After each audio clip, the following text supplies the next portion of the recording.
ஜனநாயகனின் தீவிர ரசிகரான சமூக ஆர்வலர் அன்னை வி.ஜி. சரவணன் அவர்கள் கடந்த 5 ஆண்டுகளுக்கு மேலாக ஸ்ரீவைகுண்ட தொகுதி மற்றும் அதன் சுற்று வட்டார பகுதிகளில் உள்ள ஆதரவற்ற ஏழை எளியவர்களுக்கு இல்லம் தேடி இரவு உணவு திட்டத்தை ஏற்படுத்தி உணவு வழங்கி வருகிறார்.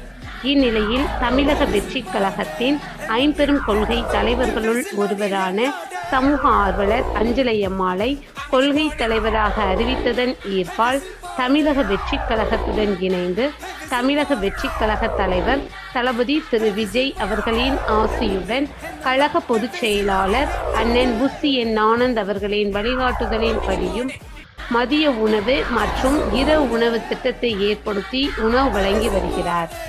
2/2/2026 அன்று ஸ்ரீவைகுண்டம், கோட்டைக்காடு, உண்டியலூர், ஏதல், கீழமங்கலக்குறிச்சி, சிறுதொண்டநல்லூர் ஆகிய பகுதிகளில் உள்ள ஆதரவற்ற ஏழை எளியவர்களுக்கு மதிய உணவும் அண்ணாநகர், கொட்டாரக்குறிச்சி, ஆறுமுகமங்கலம், அரசன்குளம், மாரமங்கலம், இடையர்காடு, தளவாய்புரம், சம்படி காலனி, மேலச்சம்படி மற்றும் அதன் சுற்று வட்டார பகுதிகளில் உள்ள ஏழை எளியவர்களுக்கு இரவு உணவும் தமிழக வெற்றிக் கழகம் தூத்துக்குடி மேற்கு மாவட்டம் ஜனநாயகனின் தீவிர ரசிகரான சமூக ஆர்வலர் அன்னை வி.ஜி. சரவணன் அவர்களின் சார்பில் அன்று 218 நபர்களுக்கு உணவு வழங்கப்பட்டது.